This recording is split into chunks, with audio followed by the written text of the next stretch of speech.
नमस्ते दोस्तों, मैं विशाल आपका दोस्त और स्वागत है आपका अब कहना होगा विशाल स्टोरीज पर। यहाँ हम आपको सुनाएंगे दिल को छू जाने वाली कहानियाँ, कभी मोहब्बत की, कभी दोस्ती की, कभी जिंदगी की सीख देने वाली और कभी रूहानी एहसास कराने वाली। तो चलिए शुरू करते हैं आज की कहानी, क्योंकि कुछ बातें अब कहना होगा। रात गहरी थी। आसमान पर चांद अकेला बादलों से झांक रहा था। हवाओं में अजीब सी ठंडक थी, जैसे मौसम खुद किसी बेचैनी का इजहार कर रहा हो। शहर की भीड़, लोगों की बातें, गाड़ियों का शोर सब धीरे धीरे थम चुका था, मगर आरव का दिल अब भी बेकरार था। वो अपनी डायरी के सामने बैठा था, पेन हाथ में, मगर शब्द गायब थे। उसकी आंखों में एक ही तस्वीर थी, अनन्या, वो लड़की जो उसकी जिंदगी का हिस्सा थी, मगर अब सिर्फ यादों में बची थी। आरव जानता था कि कहानी यहीं खत्म नहीं होनी चाहिए।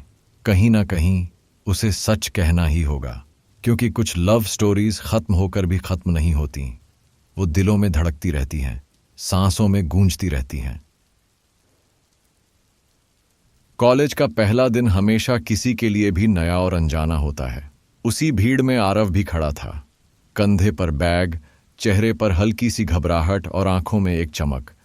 वो अपने सपनों के कॉलेज में कदम रख चुका था, मगर उसे अंदाजा नहीं था कि आज की ये सुबह उसकी पूरी जिंदगी बदल देगी। क्लासरूम की हलचल, नए चेहरे, हंसी मजाक, सब कुछ एक नए सफर जैसा लग रहा था। आरव चुपचाप पीछे वाली बेंच पर जाकर बैठ गया। तभी दरवाजा खुला और जैसे ही वो अंदर आई, अनन्या, पूरा माहौल थम सा गया। लंबे खुले बाल, हल्की सी मुस्कान और आंखों में एक अलग चमक। उसने नीली सलवार पहनी थी और हाथ में किताबें थीं। आरव की नजर बस उस पर टिक गई। वो पहली नजर का असर था या किस्मत का खेल, आरव नहीं जानता, लेकिन इतना जरूर समझ गया कि यही वो पल है जो उसकी कहानी की शुरुआत बनेगा। अनन्या क्लास में आई और ठीक उसी बेंच पर बैठ गई जहां आरव अकेला बैठा था। आरव का दिल जोर से धड़कने लगा। उसने किताबें संभाली, पेन उठाया, मगर दिमाग कहीं और ही खो गया था। पहली बार उसकी जिंदगी में किसी ने इतने पास आकर भी इतनी दूर महसूस कराया था। आरव सोच ही रहा था कि कैसे बात शुरू करे। उसके इस एक शब्द ने आरव की जिंदगी को एक नया मोड़ दे दिया।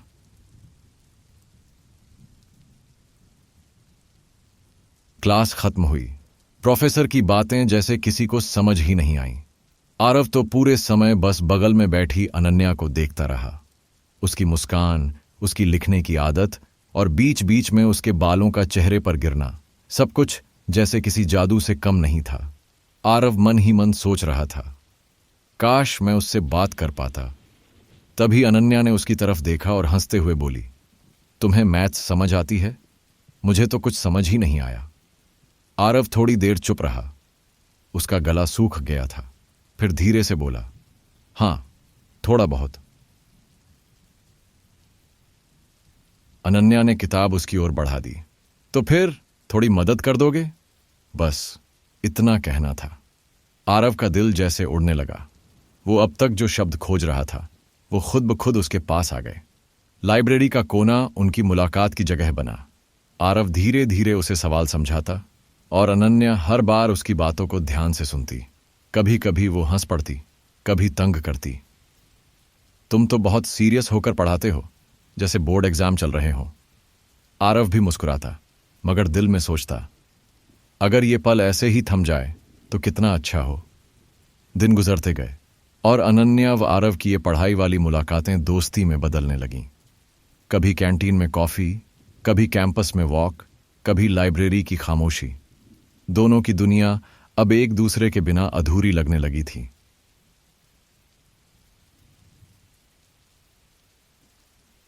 लेकिन जहां दिल धीरे धीरे पास आ रहे थे, वहीं आरव के अंदर एक डर भी गहराने लगा था। वो सोचता, क्या मैं सिर्फ उसका दोस्त हूं या वो भी मुझे अलग नजरों से देखती है? अनन्या की हर मुस्कान उसके लिए उम्मीद जगाती, मगर हर खामोशी एक सवाल छोड़ जाती। उस रात आरव अपनी डायरी में लिख रहा था, कितना अजीब है ना, वो हजारों लोगों में से मेरे पास आकर बैठी, मुझसे बातें की और अब मेरी धड़कनों का हिस्सा बन गई, मगर मैं अब भी नहीं जानता कि उसके दिल में मेरे लिए जगह है या नहीं। शायद अब कहना होगा।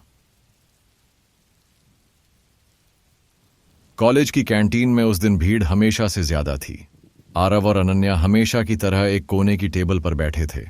आरव के हाथ में कॉफी थी और अनन्या उत्साह से कुछ बता रही थी।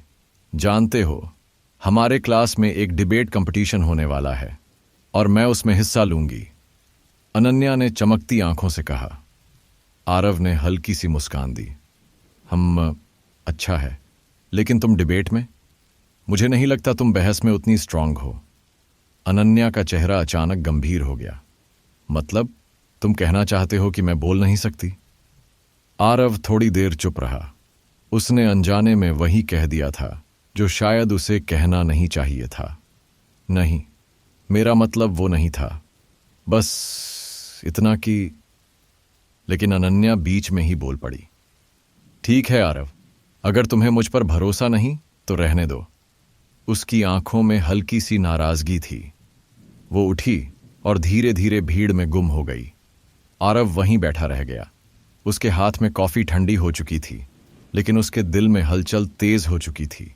उसने पहली बार महसूस किया कि अनन्या की नाराजगी उसे अंदर तक तोड़ रही है। शाम को हॉस्टल लौटते वक्त आरव बहुत बेचैन था। डायरी खोली और लिखा, आज पहली बार वो मुझसे नाराज हुई। मुझे लगा जैसे मेरे अपने ही दिल ने मुझे ठुकरा दिया हो। क्या यही दोस्ती है, या मैं उससे कुछ और चाहता हूं? शायद अब कहना होगा। अगले दिन सुबह कॉलेज का माहौल सामान्य था, लेकिन आरव का दिल अभी भी कल की नाराजगी से हल्का नहीं हुआ था। वो हमेशा की तरह लाइब्रेरी में अकेला बैठा पढ़ रहा था, लेकिन किताबें उसकी नज़रों के सामने धुंधली लग रही थीं। तभी अनन्या आई। उसकी आंखों में हल्की शर्म थी और कदम धीमे। आरव ने उसे देखते ही उठने की कोशिश की, मगर अनन्या ने कहा, नहीं, तुम मत उठो, मैं खुद आ रही हूं। वो उनके सामने खड़ी हुई और धीरे से बोली, माफ करना, कल मैं नाराज हो गई थी, पर मुझे पता है कि तुम्हारा इरादा मुझे चोट पहुंचाने का नहीं था। आरव ने थोड़ी देर चुप रहकर सिर्फ देखा। उसकी आंखों में सवाल और उम्मीद दोनों झलक रहे थे।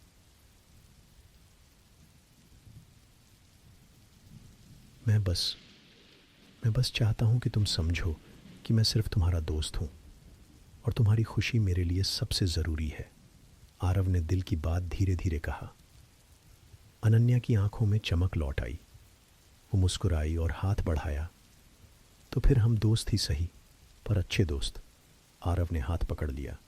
उस पल ऐसा लगा जैसे सारी नाराज़गी, सारी दूरी और सारी उलझनें हवा में घुल गई हों। दोनों की आंखों में एक समझ बन गई।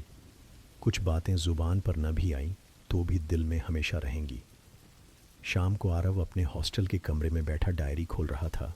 उसने लिखा, आज पहली बार मुझे एहसास हुआ कि दोस्ती भी कभी कभी प्यार के जज्बातों से कम नहीं होती। कभी कभी दिल की बातें सिर्फ महसूस की जाती हैं, ज़ुबान पर नहीं आती, लेकिन अब कहना होगा। उस दिन कैंपस में फेयरवेल पार्टी थी। संगीत, रोशनी और हंसी से पूरा माहौल जगमगा रहा था। अनन्या ने लाल ड्रेस पहनी थी और आरव उसे देखता रह गया। उसकी आंखों में अनजाना सा खिंचाव था। आरव ने सोचा, क्या ये वही दोस्ती है या कुछ और? अनन्या उसकी ओर आई और बोली, चलो डांस करते हैं, आज सिर्फ पढ़ाई नहीं चलेगी। आरव थोड़ा झिझका, मगर उसका हाथ थाम लिया। भीड़ के बीच दोनों कदम से कदम मिलाते रहे। हंसी मजाक के बीच एक पल ऐसा भी आया जब अनन्या का हाथ उसके हाथ में कस गया। उनकी आंखें मिलीं और उस पल जैसे वक्त थम गया। आरव के दिल ने कहा, शायद यही मोहब्बत की शुरुआत है। उस रात डायरी में उसने लिखा, आज उसकी हंसी मेरे दिल की धड़कन बन गई। लेकिन अगर मैंने कह दिया तो क्या वो मुझे खो देगी या फिर पाएगी? अब कहना होगा।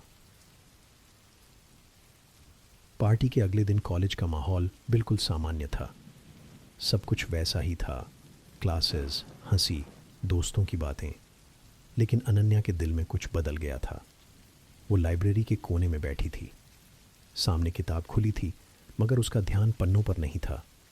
उसके दिमाग में बार बार वही पल घूम रहा था, कल की रात, डांस फ्लोर और आरव की आंखें। क्यों मैं उसे देखकर इतना खुश महसूस करती हूँ? क्यों उसकी हर बात मुझे अपने जैसी लगती है?